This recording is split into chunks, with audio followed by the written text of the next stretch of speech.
আমাদের মাঝে শাবান এসে পড়েছে, আর মাত্র কয়েকদিন পরই রমাদান। এই সময় ইসলামের বিভিন্ন ঐতিহাসিক ঘটনাগুলো ঘটেছিল।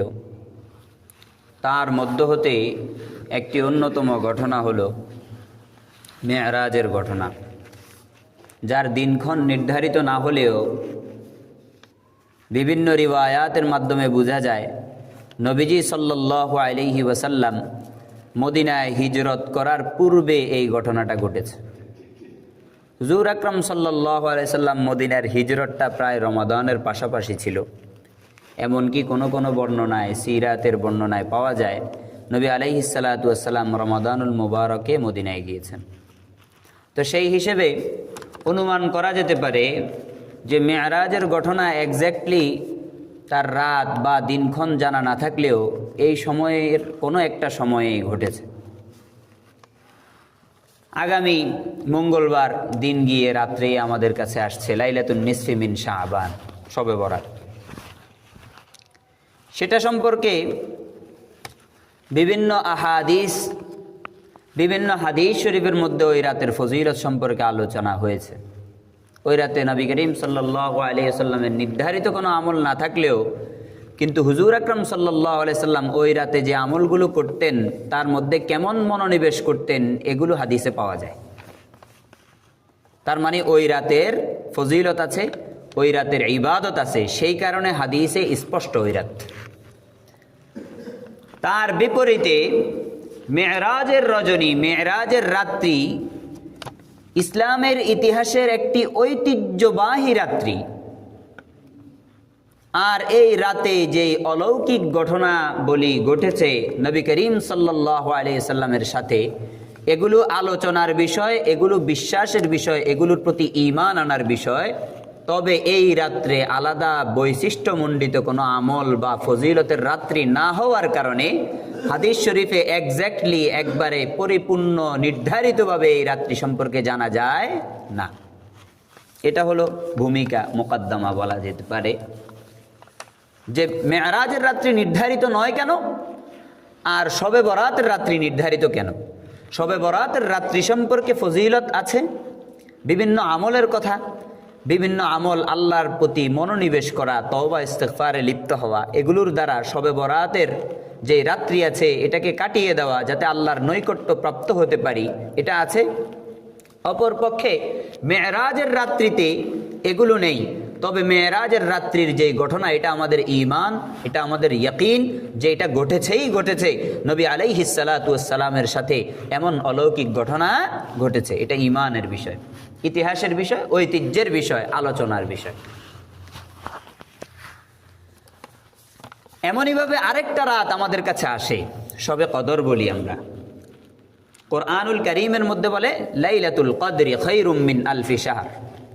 বলে যে এই রাত্রিটা হলো খায়রুম মিন আলফি শাহর, হাজার রাত্রি চেয়ে বেশি উত্তম। তার মানে হলো এই যে আগের দুইটি রাত্রির কথা বললাম, একটা মেরাজের রাত্রি যেটা সম্পর্কে স্পষ্টভাবে জানতে পারি না কোন দিন, আরেকটা হলো শবে বরাতের রাত্রি যেটা সম্পর্কে স্পষ্ট রূপে জানতে পারি কোন দিন, এবং তাতে আমলের তারগিবও দেওয়া হয়েছে হাদিসের মধ্যে। আরেকটা রাত্রি হলো শবে কদরের রাত্রি যেটা সম্পর্কে স্বয়ং কোরআনুল কারীমের মধ্যে আমাদেরকে বলে দেওয়া হয়েছে যে এটার চেয়ে উত্তম আর কোনো রজনী নেই। এ তিনটা রাত্রি ইসলামের মধ্যে, তার মধ্যে হতে শবে কদর সবচাইতে ফজিলতের। শবে কদর কিভাবে পাবো, শবে কদর নির্ধারিত কোনো দিনে আসে কিনা, শবে কদর কোনো একটা সময় নির্ধারিত কিনা, এইসব বিষয় সম্পর্কে হাদিসের মধ্যে বিভিন্ন আলামত দেওয়া আছে। যদিও নির্ধারিত একটা দিনকে নির্ধারণ করা নেই, কিন্তু বিভিন্ন আলোচনা হাদিস শরীফের মধ্যে পাওয়া যায় যে শবে কদর পাওয়ার মতো বান্দাকে আল্লাহ রব্বুল আলামিন সুযোগ করে দিয়েছেন। সবচাইতে গুরুত্বপূর্ণ রাত্রি হলো শবে কদরের রাত্রি। তো এরই গুরুত্বপূর্ণ তা বুঝে সর্বপ্রথম যেই রাত্রিতে রাসূলুল্লাহ সাল্লাল্লাহু আলাইহি ওয়াসাল্লামের মেরাজ হয়েছিল কিভাবে, এটা একটা জানার বিষয় আছে, ইতিহাসের আলোচনার বিষয় আছে। নবী করিম সাল্লাল্লাহু আলাইহি ওয়াসাল্লাম মক্কায় দাওয়াতি কাজ করেছেন দীর্ঘ সময় ধরে। মক্কায় একটা পর্যায়ে যখন দাওয়াতি কাজ করতে করতে করতে করতে নবী আলাইহিস সালাতু ওয়াস সালাম মক্কার মুশরিকদের কাছে নিপীড়িত হতে হতে মাজলুম হয়ে নৈরাশ হয়ে যাচ্ছিলেন, কিন্তু ভেঙে পড়ছিলেন না, কারণ নবী আলাইহিস সালাতু ওয়াস সালামের আপন চাচা আবু তালেব ছিল। নবী আলাইহিস সালাতু ওয়াস সালামের 25 বছরের জীবন সঙ্গিনী আমাদের আম্মা জান হযরত খাদিজাতুল কুবরা রাদিয়াল্লাহু তাআলা আনহা সান্ত্বনা দেওয়ার মতো, এক শক্ত হস্তে দমনের মতো এরকম প্রতিজ্ঞাবদ্ধ ছিল। তিনি নবীকে, আমাদের নবীকে সান্ত্বনা দিতেন। নবী পাক সাল্লাল্লাহু আলাইহি সাল্লাম দিনের সমস্ত কষ্টগুলো রাতে গিয়ে ভুলে যেতেন, আবার পরের দিন উদ্যমতা নিয়ে, উৎকণ্ঠা নিয়ে মানুষের কাছে বেরিয়ে পড়তেন দাওয়াতের জন্য। কিন্তু একটা সময় নবুয়তের 10ম বছর যখন হলো, এক এক করে আবু তালেব ইন্তেকাল করলেন। আবু তালেবের কিছুদিন পরই নবী পাকের সবচাইতে সহধর্মিনী, যিনি সহমর্মী, যিনি সবার আগে ইসলাম ধর্ম গ্রহণ করে নবী আলাইহিস সালাতু ওয়াস সালামকে সত্যের স্বীকৃতি প্রদান করেছিলেন, হযরত খাদিজাতুল কুবরা, তিনিও ইন্তেকাল করে চলে গেলেন। নবীজি খুব ভেঙে পড়লেন, মনটা বড় খারাপ হয়ে গেল। এদিকে নবী করিম সাল্লাল্লাহু আলাইহি ওয়াসাল্লাম যখন দেখল চাচার ইন্তেকাল আর খাদিজার ইন্তেকালের কারণে আগের চেয়ে জুলুম নির্যাতন আরো বেড়ে যাচ্ছে দিন দিন, নবী পাক সাল্লাল্লাহু আলাইহি ওয়াসাল্লাম চিন্তা করলেন যে এখন মক্কা নগরীতে মনে হয় দাওয়াতি কার্যক্রম পরিচালনা করা কঠিন হবে, আমি একটু পাশেই তয়েফে গিয়ে একটু দেখি সেখানে কিভাবে দাওয়াতি কার্যক্রম পরিচালনা করা যায়। নবী পাক সাল্লাল্লাহু আলাইহি ওয়াসাল্লাম এক সাহাবীকে সঙ্গে নিয়ে তয়েফে গেলেন। সেখানে নবীজি সাল্লাল্লাহু আলাইহি ওয়াসাল্লামের সাথে মক্কার সমস্ত জুলুমকে ভুলিয়ে দিয়ে এমন আচরণ করা হলো, যেটা এমন নিপীড়ন ছিল, এমন অত্যাচার ছিল, যেটা মক্কার মানুষেরা কল্পনাও করেনি।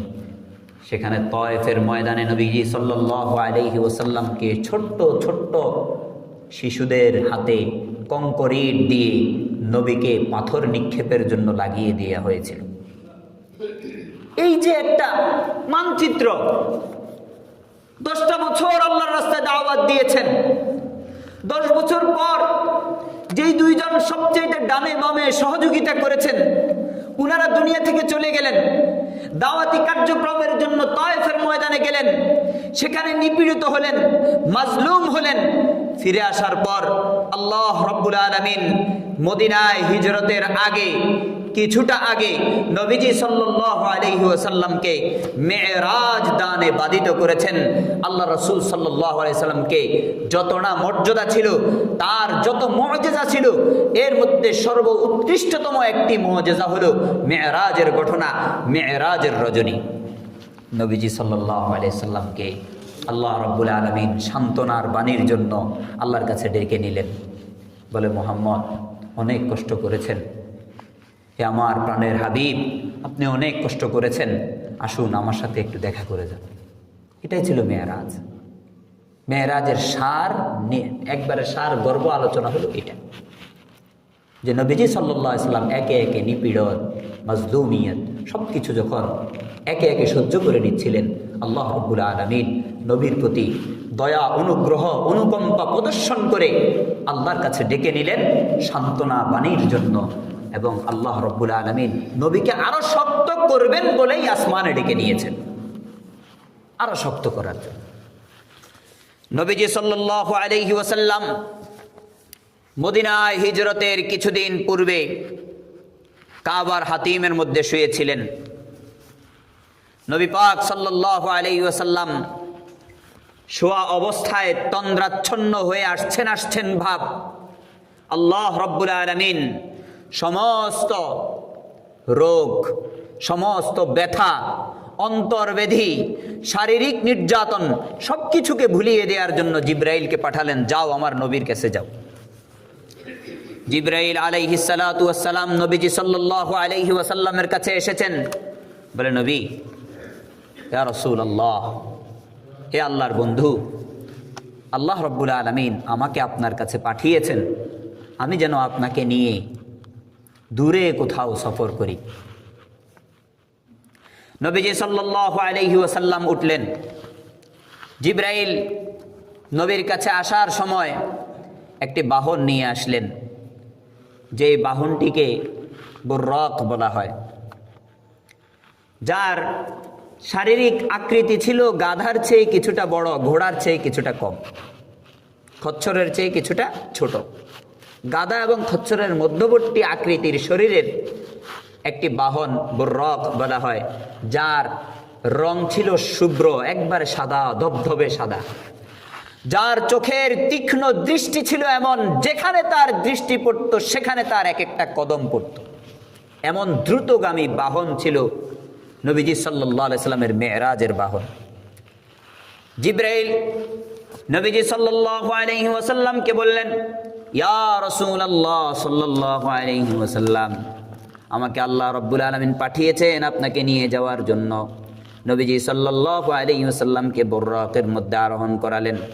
বুররাক মুহূর্তের মধ্যে নবীজি সাল্লাল্লাহু আলাইহি ওয়াসাল্লামকে নিয়ে বাইতুল মাকদিস চলে গেলেন, যেটাকে কোরআনুল কারীমের মধ্যে আল্লাহ রাব্বুল আলামিন বর্ণনা করেন, বলে সুবহানাল্লাযী আসরা বিআবদিহি লাইলাম মিনাল মাসজিদিল হারামি ইলাল মাসজিদিল আকসা الذي باركنا حوله لنريه من آياتنا إنه هو السميع البصير। আল্লাহ রাব্বুল আলামিন বলেন, পবিত্রতা ওই সত্তার যিনি আসরা বিআবদিহি লাইলা, রাতের কোনো একটা অংশে অল্প কিছু সময়ের জন্য তার বান্দাকে সফর করিয়েছেন মসজিদে হারাম থেকে মসজিদে আকসা পর্যন্ত। বলে ওই মসজিদে আকসা আল্লাযী বারাকনা হাওলাহু, যার চতুর্পাশকে আমি বরকতময় করেছি, যা এখন ইহুদিরা বন্দী করে রেখেছে। কথা কি বুঝাইতে পারছি? মসজিদে আকসার চতুর্পাশকে আল্লাহ বরকতময় করেছে। আল্লাহু আকবার। সিরিয়ার মতো জায়গা যেখানে জাইতুন হয়, জাইতুনের মতো উত্তম তেল পৃথিবীর মধ্যে আর কিছু নেই। এত বরকতময় করেছেন সেই ভূমিকে আল্লাহ রাব্বুল আলামিন। আল্লাহ রাব্বুল আলামিন বলে আমি মসজিদে আকসার মধ্যে নিয়ে গিয়েছিলাম মুহাম্মদুর রাসূলুল্লাহ সাল্লাল্লাহু আলাইহি ওয়াসাল্লামকে। মসজিদে আকসায় নিয়ে গিয়েছিলাম, তার চতুর্পাশে কত বরকত রেখেছি, যাতে আমি এই যে অল্প সময়ের মধ্যে মসজিদে হারাম থেকে মসজিদে আকসায় নিয়ে গেছি, এর কারণ হলো আমি যেন আমার বান্দা, আমার উম্মত, আমার বান্দা মুহাম্মদুর রাসূলুল্লাহ সাল্লাল্লাহু আলাইহি ওয়াসাল্লামকে যেন আমার নিদর্শনাবলী প্রদর্শন করি, যেন আমি আমার বিভিন্ন নিদর্শনাবলী তাকে দেখাতে পারি। ইন্নাহু হুয়াস সামিউল বাসীর। আল্লাহ রাব্বুল আলামিন তারপরে বলেন, আল্লাহ রাব্বুল আলামিন হলেন সর্বশ্রোতা, তার চেয়ে উত্তম কেউ শুনতে পারে না। আল বাসীর, তিনি সর্বদ্রষ্টা। তুমি যেখানেই থাকো, সমুদ্রের তলদেশে থাকো আর গর্তের কঠিন গভীরে থাকো, আল্লাহ রাব্বুল আলামিন ছোট্ট একটি পিপিলিকাকে সমুদ্রের তলদেশে যেমন দেখেন তোমাকে তেমন দেখেন। আল্লাহু আকবার। আল্লাহ রাব্বুল আলামিন এই ঘটনাটাকে মসজিদে হারাম থেকে মসজিদে আকসা পর্যন্ত কোরআনুল কারীমের মধ্যে বর্ণনা করেছেন। মসজিদে আকসা থেকে নিয়ে ঊর্ধ্ব জগতের ভ্রমণ আল্লাহ রাব্বুল আলামিন কোরআনুল কারীমের মধ্যে বলেননি, কিন্তু মুহাম্মদুর রাসূলুল্লাহ সাল্লাল্লাহু আলাইহি ওয়াসাল্লাম হাদিস শরীফের মধ্যে শুনিয়েছেন আমাদেরকে। নবী করিম সাল্লাল্লাহু আলাইহি ওয়াসাল্লাম মসজিদে আকসার সামনে গিয়ে ওই পাথরের মধ্যে নিজের বাহনটাকে বাঁধলেন, যেই পাথরের মধ্যে পূর্বকার নবীরা নিজেদের বাহনগুলোকে বাঁধতেন। ওই পাথরের মধ্যে বাহন বাঁধার পর নবী আলাইহিস সালাতু ওয়াস সালাম মসজিদে আকসার দিকে অগ্রসর হলেন। কিছুটা অগ্রসর হওয়ার পর দেখতেছেন মসজিদে আকসার ভেতরে হযরত মূসা নবীকে দেখা যায়, হযরত ঈসা নবীকে দেখা যায়। হাদিস শরীফের মধ্যে তাদের অবয়ব এবং আকৃতির ঘটনা বর্ণনা করা হয়েছে। তাদের আকৃতি কেমন ছিল, তাদের শরীর কেমন ছিল, এক একজনের শরীরের বর্ণনা এসেছে। নবী পাক সাল্লাল্লাহু আলাইহি ওয়াসাল্লাম নবীদেরকে দেখছে। এদিকে জামাত তৈরি হয়ে গিয়েছে নবীজি সাল্লাল্লাহু আলাইহি ওয়াসাল্লামের ইমামতিতে। সমস্ত আম্বিয়ায়ে কেরামরা নামাজ পড়েছে। তখন থেকে নবীজি সাল্লাল্লাহু আলাইহি ওয়াসাল্লাম আর সাধারণ কোন নবী রইলেন না, তিনি হয়ে গেলেন ইমামুল আম্বিয়া। কি হয়ে গেলেন? ইমামুল আম্বিয়া, সমস্ত নবীগণের ইমাম। তারপর তার চেয়ে উৎকৃষ্টতম আর কোনো নবী নেই। সুবহানাল্লাহ। নবীজি সাল্লাল্লাহু আলাইহি সাল্লাম নামাজ শেষ হলে জিবরাইলকে নিয়ে সেখান থেকে চললেন। জিবরাইল বললেন, ইয়া নবী আল্লাহ, ইয়া রাসূল আল্লাহ, আল্লাহ রাব্বুল আলামিনের প্রত্যাদেশ, আমি যেন আপনাকে ঊর্ধ্ব জগতে নিয়ে যাই। নবীজি সাল্লাল্লাহু আলাইহি ওয়াসাল্লামের জন্য বাহন তৈরি করলেন। বাহনে আরোহণ করে নবীজি সাল্লাল্লাহু আলাইহি ওয়াসাল্লাম প্রথম আসমান পর্যন্ত গেলেন জিবরাইলকে সাথে নিয়ে। প্রথম আসমানে যাওয়ার পর প্রথম আসমানের ওই ফেরেশতারা নবীজি সাল্লাল্লাহু আলাইহি ওয়াসাল্লামকে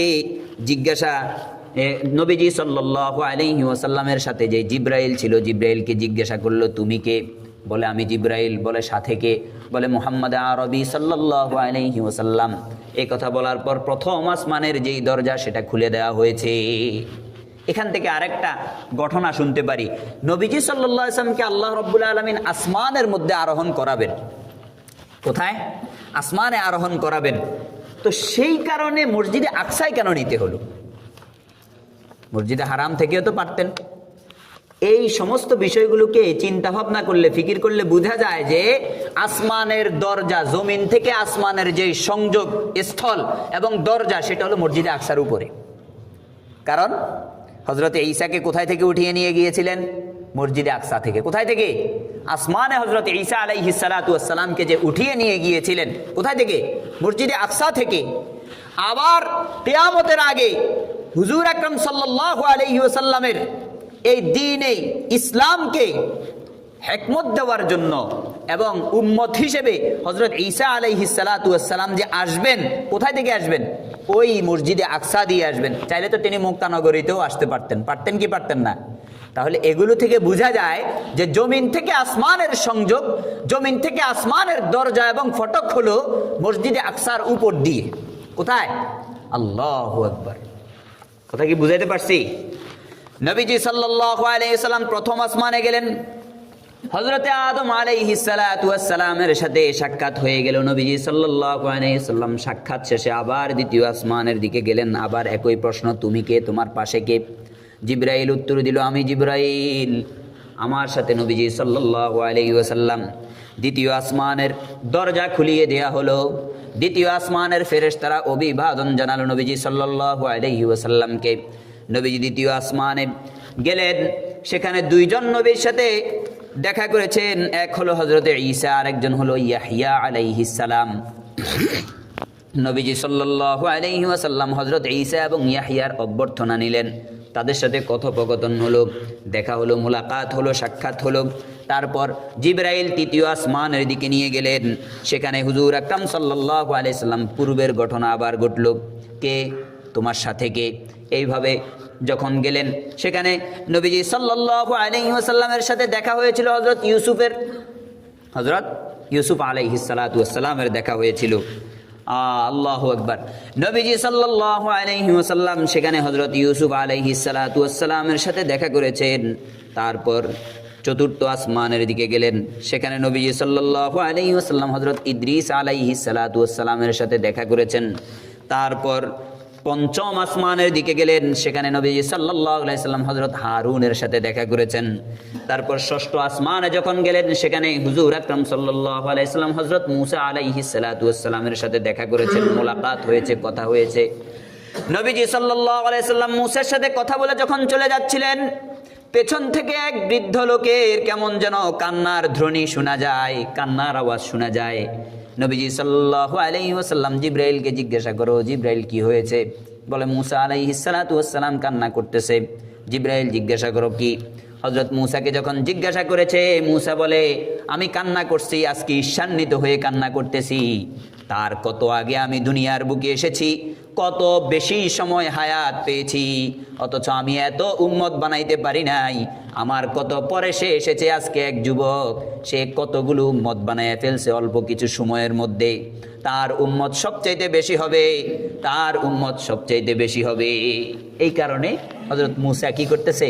কান্না করতেছে। আল্লাহু আকবার। তাহলে মুহাম্মদুর রাসূলুল্লাহ উম্মতের দিক থেকেও শ্রেষ্ঠ, উম্মতের দিক থেকেও কি শ্রেষ্ঠ, নবীদের দিক থেকেও শ্রেষ্ঠ, তার নবুয়তের জায়গা এবং পরিধির দিক থেকেও তিনি শ্রেষ্ঠ।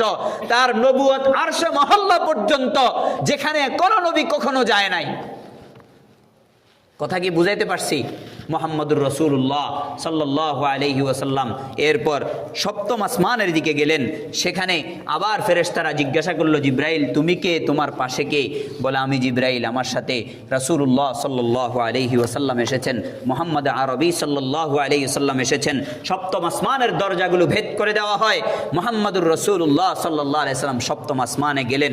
সেখানে আমাদের জাতির পিতা, মুসলিম জাতির পিতা কে? হযরত ইব্রাহিম আলাইহিস সালাতু ওয়াস সালাম। হযরত ইব্রাহিম আলাইহিস সালাতু ওয়াস সালাম।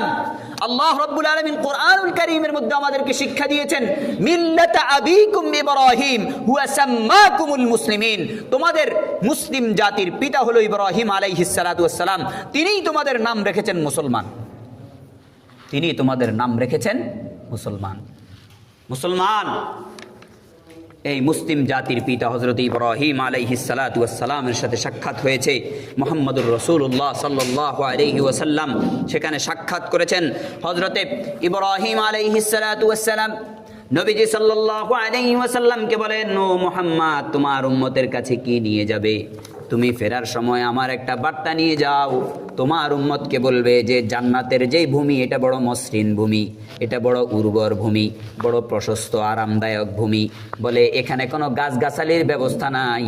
তবে তোমার ওই উম্মতদেরকে বলে দেবে, কোনো ব্যক্তি যদি বলে সুবহানাল্লাহি ওয়ালহামদুলিল্লাহি ওয়ালা ইলাহা ইল্লাল্লাহু আল্লাহু আকবার, এই তাসবিহ পাঠ করার সাথে সাথে তার জন্য এই জান্নাতের মসৃণ ভূমিতে একটা গাছ তৈরি হয়। পড়েন না, সুবহানাল্লাহি ওয়ালহামদুলিল্লাহি ওয়ালা ইলাহা ইল্লাল্লাহু আল্লাহু আকবার, সুবহানাল্লাহি ওয়ালহামদুলিল্লাহি ওয়ালা ইলাহা ইল্লাল্লাহু আল্লাহু আকবার।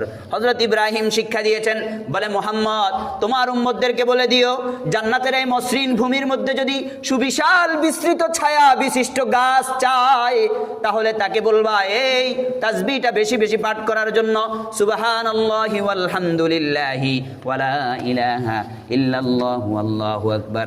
তারপর নবীজি সাল্লাল্লাহু আলাইহি সাল্লাম একটা সময় সিদরাতুল মুনতাহা, অর্থাৎ যেই জায়গায় গেলে শেষ হয়ে যায় আর ফেরেশতারাও যেতে পারে না, কোনো নবী ওলি কেউ এখান থেকে আর আগে বাড়তে পারে না, এমন জায়গায় গিয়ে নবীজি সাল্লাল্লাহু আলাইহি সাল্লাম পৌঁছে গেলেন।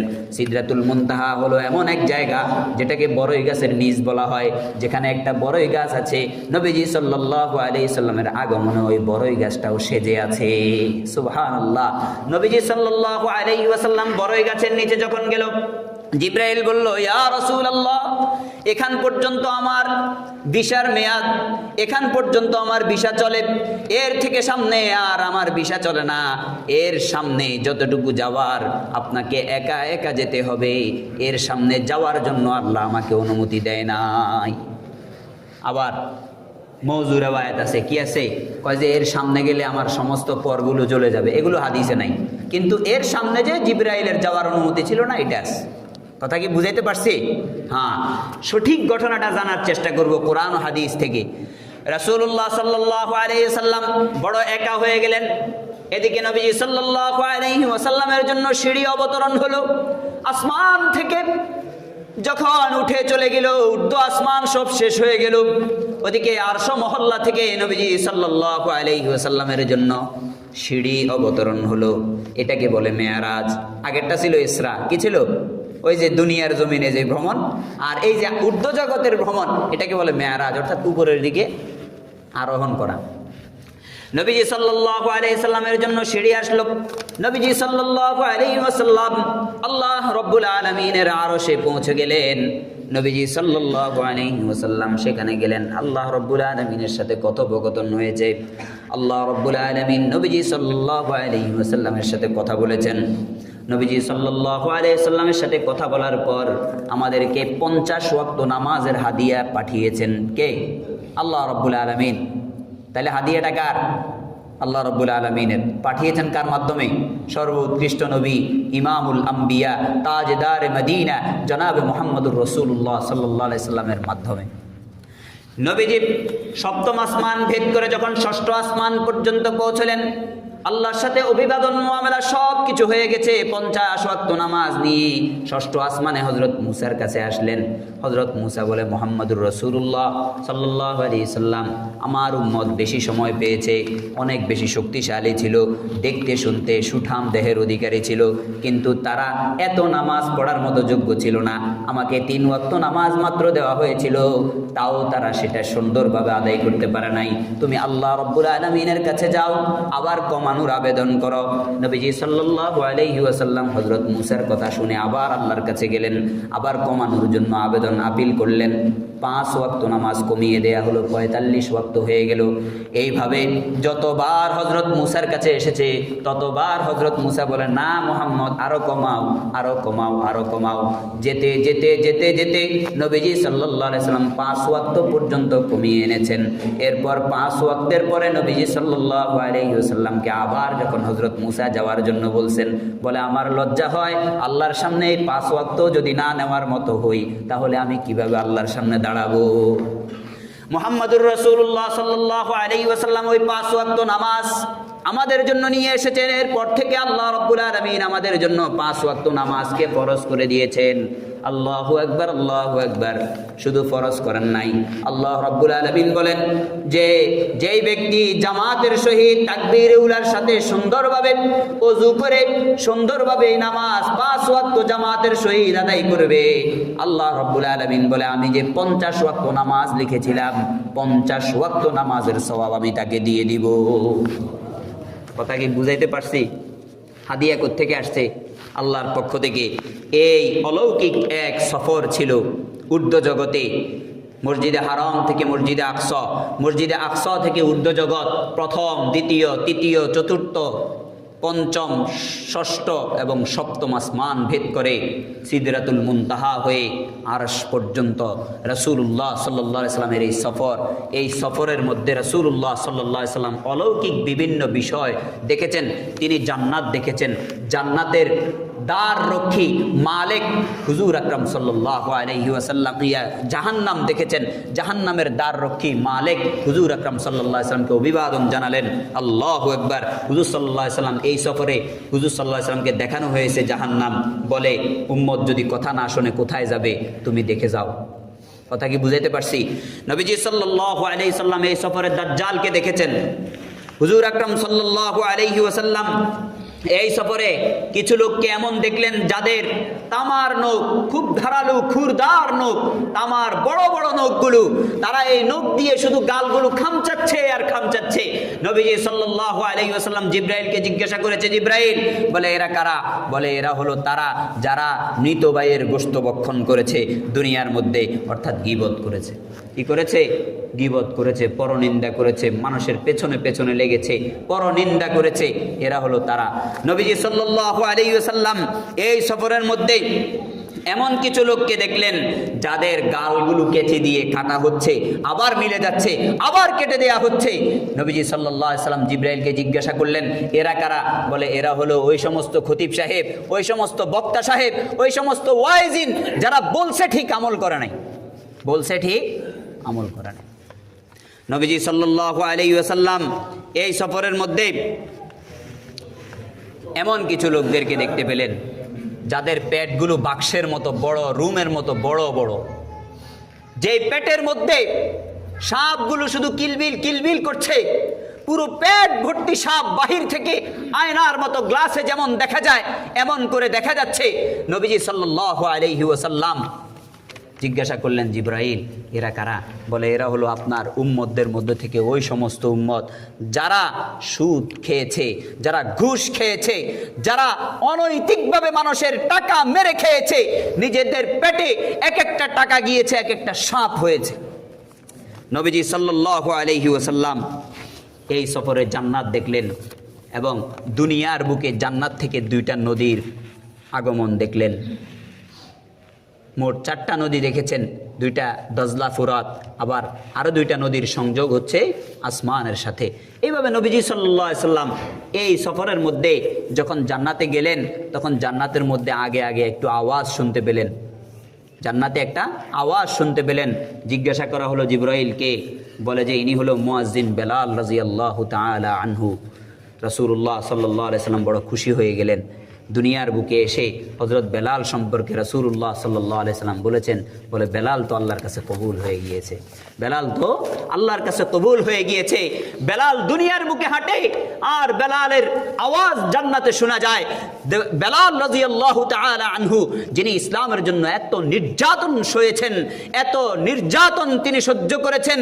আল্লাহু আকবার। হযরত খাব্বাব ইবনুল আরত, হযরত খুবাইব রাদিয়াল্লাহু তাআলা আনহু, হযরত বেলাল রাদিয়াল্লাহু তাআলা আনহু, হযরত আম্মার বিন ইয়াসির রাদিয়াল্লাহু তাআলা আনহু, হযরত ইয়াসির রাদিয়াল্লাহু তাআলা আনহু, হযরত সুমাইয়া বিনতে খায়্যাত রাদিয়াল্লাহু তাআলা আনহা, এরা ছিলেন ইসলামের এমন এমন সোনালী যুগের সোনালী সাহাবী, যারা ইসলামের জন্য নিজের জীবনকে বাজি রেখেছেন, এমন এমন কষ্ট সহ্য করেছেন, এমন এমন নির্যাতন নিপীড়ন তারা সহ্য করেছেন, যার পর আল্লাহ তাদের উপর এমন খুশি হয়েছেন যে হযরত বেলালের আওয়াজ জান্নাতে শোনা যায়। কোথায় শোনা যায় ভাই? সুবহানাল্লাহ। এরা হলেন তারা। এই সমস্ত নির্যাতিত সাহাবাই কেরামদের ঘটনা আমাদেরকে পড়া দরকার। তাহলে আমরা ঈমান রক্ষা করতে পারবো। ঈমানি আন্দোলনে আমাদের জোশ আসবে, আমাদের হুঁশ থাকবে। আমরা ঈমানি আন্দোলনে যখন শরীক হব, তখন আমাদেরকে অবশ্যই অবশ্যই মাজলুম সাহাবাই কেরামের ঘটনা পড়া উচিত, নিজের ঈমান রক্ষার জন্য। প্রিয় মুসল্লিয়ানে কেরাম, এই ছিল মেরাজের ঘটনা। আবার শুরুতে যাই, কি বলেছিলাম? মেরাজের রজনী কোনো নির্দিষ্ট তারিখ আছে? নাই। কি নাই? নির্দিষ্ট তারিখ জানা নাই। কি নাই? জানা নেই। নির্দিষ্ট তারিখ জানা নেই। যদি এই রাত্রি আল্লাহ রব্বুল আলামিনের দরবারে কোনো ইবাদতের রজনী হতেন, ইবাদতের রাত্রি হতেন, তাহলে নির্দিষ্ট রাত্রি জানার কোনো না কোনো মাধ্যম থাকতো। কিন্তু এই রাত্রিটা নির্ধারিত না, বরং সহিহ হাদিসের মধ্যে পাওয়া যায় নবীজি সাল্লাল্লাহু আলাইহি ওয়াসাল্লাম মদিনায় হিজরতের আগে ঘটেছে, যে কোনো একটা সময়। মদিনা হিজরতের একবারে আগ মুহূর্তে যখন তায়েফ থেকে আসছেন, অনেক নির্যাতন নিপীড়ন হুজুর আকরাম সাল্লাল্লাহু আলাইহি সাল্লামের উপর হয়েছে, এরপর এই ঘটনাটা ঘটেছে। তাহলে মেরাজের রজনী বলতে কোনো নির্দিষ্ট আমলের কোনো কারবার নাই, কিন্তু মেরাজে কি ঘটনা ঘটেছে এটাকে বিশ্বাস করা ঈমানি দায়িত্ব। কেউ বিশ্বাস না করলে ঈমান থাকবে না। মেরাজের রজনীতে কি ঘটনা ঘটেছে, এগুলোর থেকে শিক্ষা কি কি, এগুলো শিক্ষা করা ফরজ।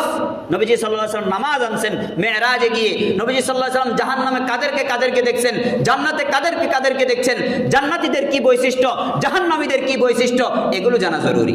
এগুলো জানা কি? এগুলো হচ্ছে আলোচনার বিষয়। কিসের বিষয়? এরপরে আসেন দ্বিতীয় একটা রাত্রির কথা বলেছিলাম, কি? শবে বরাত। কি বলেছিলাম? শবে বরাত। এই রাত্রি সম্পর্কে হাদিসের মধ্যে পাওয়া যায়। এই রাত্রি নির্ধারিত। এই রাত্রিকে হাদিসের ভাষায় বলা হয় লাইলাতুন নিসফি মিন শাবান। লাইলাতুন নিসফি মিন শাবান, অর্থাৎ শাবানের পুরোপুরি অর্ধেক করলে শাবানকে 14 তারিখ দিন গিয়ে রাত যেটা হয় সেটাকে বলে লাইলাতুন নিসফি মিন শাবান, যেটাকে আমরা শবে বরাত বলি, মানে বরকতের রাত্রি। এই রাত্রিতে আল্লাহ রাব্বুল আলামিন বান্দার হিসাব নেন। এই কারণে হিসাব নেওয়া অবস্থায় ইবাদতরত থাকা বেশি ভালো না? কথা বলেন না? আমার আমলনামা যখন আল্লাহর কাছে পুনরুত্থিত হবে, ওই সময় আমি আল্লাহর ইবাদতে যদি মশগুল থাকি, এটা আমার জন্য অনেক সৌভাগ্যের বিষয় না? এই কারণে এই রাত্রির ফজিলত আছে। কি আছে? এই রাত্রিতে আমলও আছে। এই রাত্রিতে কি আছে? যদিও নির্ধারিত কোনো আমল নেই, কিন্তু রাসূলুল্লাহ সাল্লাল্লাহু আলাইহি সাল্লামের আমলের কাইফিয়ত আছে। কি আছে? হুজুর আকরাম সাল্লাল্লাহু আলাইহি সাল্লাম লাইলাতুন নিসফি মিন শাবান যখন আসতেন, আল্লাহু আকবার, হুজুর আকরাম সাল্লাল্লাহু আলাইহি ওয়াসাল্লাম বলেন ইয়াত্তালিউল্লাহু ইলা খালকিহি ফি লাইলাতিন নিসফি মিন শাবান, বলে আল্লাহ রাব্বুল আলামিন এই অর্ধরজনী, শাবানের অর্ধরজনী যখন হয়, শবে বরাত যখন আসে, তিনি তার সমস্ত বান্দাদের দিকে বিশেষ মনোনিবেশ করেন। এমনিতে তো আল্লাহ সবসময় মনোনিবেশ করে আছেন কি আছেন না? কয় যে বিশেষ মনোনিবেশ করেন। নবীজি সাল্লাল্লাহু আলাইহি ওয়াসাল্লাম বলেন ফায়াগফিরু লিজামিই খালকিহি, আল্লাহ রাব্বুল আলামিন তার সমস্ত বান্দাদেরকে এই রাত্রিতে ক্ষমা করে দেন। ইল্লা লিমুশরিকিন আও মুশাহিন, তবে যারা শিরিক করে তাদেরকে ক্ষমা করে না, এবং যারা অতিরিক্ত সীমা লঙ্ঘন করে তাদেরকে ক্ষমা করে না। শিরিক করে না, শিরিকের গুনাহ নাই। কথা বুঝাইতে পারছি? শিরিকের মতো বড় বড় গুনাহ যারা করে না, এই ছাড়া সমস্ত বান্দা যারা আল্লাহর কাছে ক্ষমা চায়, যারা আল্লাহর কাছে আসে, আল্লাহ ভুল করে ফেলেছি, ভুল তো হয়ে গিয়েছে, শয়তানের ধোকায় পড়ে গিয়েছি, ও আল্লাহ তোমার দরজা ছাড়া আর কোনো দরজা নাই, লাথি যদি খেই খাওয়ার পরে আবার তোমার কাছে আসবো, কারণ এই দরজা ছাড়া আমার কোনো দরজা খোলা নাই। যে এরকম করে আল্লাহর কাছে চাইতে পারে, আল্লাহ রাব্বুল আলামিন তাকে এই রাত্রিতে মাফ করে দেয়। হাদিসের মধ্যে আছে, হাদিস শরীফের মধ্যে আসছে, হযরত আয়েশা রাদিয়াল্লাহু তাআলা আনহা বলেন, ক্বামা রাসূলুল্লাহি সাল্লাল্লাহু আলাইহি ওয়াসাল্লাম মিনাল লাইল, নবী সাল্লাল্লাহু আলাইহি সাল্লাম এক রাত্রিতে দাঁড়িয়েছেন নামাজে, ফাসাল্লা, নামাজ পড়েছেন, ফাআতালা সুজুদ হাত্তা যানানতু আন্নাহু ক্বাদ কুবিদা, নবী সাল্লাল্লাহু আলাইহি সাল্লাম এত দীর্ঘ সময় ধরে সিজদা করছিলেন, তার সিজদা দেখে আমি মনে করেছি হয়তো তিনি ইন্তেকাল করে চলে গেছেন। এত লম্বা সিজদা করছেন নবীজি, সিজদা গেছেন তো সিজদা থেকে আর উঠেন না। ফালাম্মা রাফা রাসাহু, অতঃপর যখন নবীজি সাল্লাল্লাহু আলাইহি সাল্লাম মাথা উত্তোলন করলেন মিনাস সুজুদ, সিজদা থেকে, ওয়া ফারাগা মিন সালাতিহি, এবং এই ধারাবাহিকতার মাধ্যমে হুজুর আকরাম সাল্লাল্লাহু আলাইহি সাল্লাম তার নামাজ শেষ করলেন। নবীজি সাল্লাল্লাহু আলাইহি সাল্লামের স্ত্রী আমাদের আম্মাজান হযরত আয়েশা সিদ্দিকা রাদিয়াল্লাহু তাআলা আনহা বলেন, ক্বালা ইয়া আয়েশাতু, নবী আমাকে বলে হে আয়েশা, আও ইয়া হুমায়রা, অথবা আমাকে যে নবী আদর করে একটা নাম ডাকতেন হুমায়রা, বিবিদেরকে মাঝে মাঝে আদর করে নাম ডাকবেন, বিভিন্ন নামে ডাকবেন, যে সমস্ত নামে ডাকলে তাদের মনগুলো খুশি হয়। নবীজি সাল্লাল্লাহু আলাইহি সাল্লাম হযরত আয়েশাকে হুমায়রা নাম আদর করে ডাকতেন। কি করে ডাকতেন? আদর করে ডাকতেন। নবীজি সাল্লাল্লাহু আলাইহি ওয়াসাল্লামের উম্মাহাতুল মুমিনিনদের মধ্যে আমাদের আম্মাজান হযরত আয়েশা বলেন, নবী আমাকে বলে, জনান্তি আন্নান নাবিয়্যা কদ খাসা, বলে তুমি কি এই কথা ভেবেছো যে নবী তোমার হক নষ্ট করতেছে? নবী তোমার, আয়েশা আজকে তোমার ঘরে বাড়ি, তুমি কি এমন কিছু ভাবতেছ যে নবী তোমার সাথে সঙ্গ না দিয়ে, তোমার সাথে কথা না বলে, তোমার সাথে মহব্বত বিনিময় না করে নবী তোমার হক নষ্ট করতেছে, এরকম কিছু কি মনে করতেছ? অর্থাৎ আই লাম ইউতিকা হাক্কাকি, বলে নবী তোমার হক দিচ্ছে না, এমন কিছু মনে করছো? কুলতু লা ওয়াল্লাহি ইয়া রাসূলুল্লাহ, হযরত আয়েশা বলে আমি বললাম, না আল্লাহর কসম ইয়া রাসূলুল্লাহ, আমি এমন কিছু ভাবতেছি না, ওয়ালাকিন জনান্তু আন্নাকা কদ কুবিদতা, কিন্তু আমি তো ভেবে নিয়েছিলাম আপনি মনে হয় চলে গেছেন। নবীজি সাল্লাল্লাহু আলাইহি ওয়াসাল্লাম এই কথা শুনে বলে, কেন ভাবছি? বলে আপনি যে দীর্ঘ সিজদা দিয়েছেন, দীর্ঘ রুকু করছেন, আপনার ইবাদতের দৈর্ঘ্য দেখে আমি ভেবে নিয়েছিলাম আপনি মনে হয় জীবিত নেই, সিজদায় যখন যারা আর উঠেন না। আল্লাহু আকবার, আল্লাহু আকবার। এরপর নবীজি সাল্লাল্লাহু আলাইহি সাল্লাম বলে, আতাদরিনা আইয়ু লাইলাতিন হাদিহি, বলে আয়েশা তুমি কি জানো এই রজনীটা কি, এই রাত্রিটা কি, তুমি কি জানো? হযরত আয়েশা বলে, কুলতু ওয়াল্লাহু ওয়া রাসূলুহু আ'লাম, বলে আল্লাহ এবং আল্লাহর রাসূল সবচেয়ে ভালো জানেন। সাহাবায়ে কেরামের বৈশিষ্ট্য ছিল যে জিনিস জানতেন না ওই জিনিস সম্পর্কে বলতেন আল্লাহ এবং তার রাসূল সবচেয়ে ভালো জানেন, আল্লাহ এবং তার রাসূল সবচেয়ে ভালো জানেন। নবীজি সাল্লাল্লাহু আলাইহি ওয়াসাল্লাম বলেন, হাদিহি লাইলাতুন নিসফি মিন শাবান, বলে এটা হলো শাবান মাসের অর্ধ রজনী। নবীজি সাল্লাল্লাহু আলাইহি ওয়াসাল্লাম বলেন, ইন্নাল্লাহা আযজা ওয়া জাল্লা ইয়াত্তালিউ আলা ইবাদিহি লাইলাতান নিসফি মিন শাবান, বলে লাইলাতুন নিসফি মিন শাবান অর্থাৎ শবে বরাতের রাত্রিতে আল্লাহ রাব্বুল আলামিন বান্দাদের প্রতি বিশেষ মনোনিবেশ আকৃষ্ট করেন, বিশেষ মনোনিবেশ করেন, বিশেষভাবে দৃষ্টিগোচর করেন। ফায়াগফিরু লিল মুসলিমিন ফায়াগফিরু লিল মুস্তাগফিরিন, অতঃপর আল্লাহ রাব্বুল আলামিন এই রাত্রিতে যারা ক্ষমা চায় তাদের ক্ষমা করে দেন। ওয়ায়ারহামুল মুস্তারহিমিন, যারা রহমত তলব করে তাদেরকে রহমত দিয়ে দেন।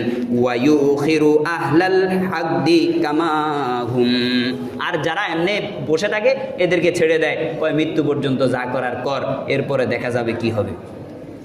তাইলে এই রাত্রের ফজিলত আছে না নাই? তাহলে এই রাত্রে দীর্ঘ সময় ইবাদত করা, যে যা করব মনোযোগ দিয়ে করব। কি করব? আগামী মঙ্গলবার দিন গিয়ে রাত্রেই তো শবে বরাত, তো এই সময়টাকে আমরা কাজে লাগাবো ইনশাআল্লাহ।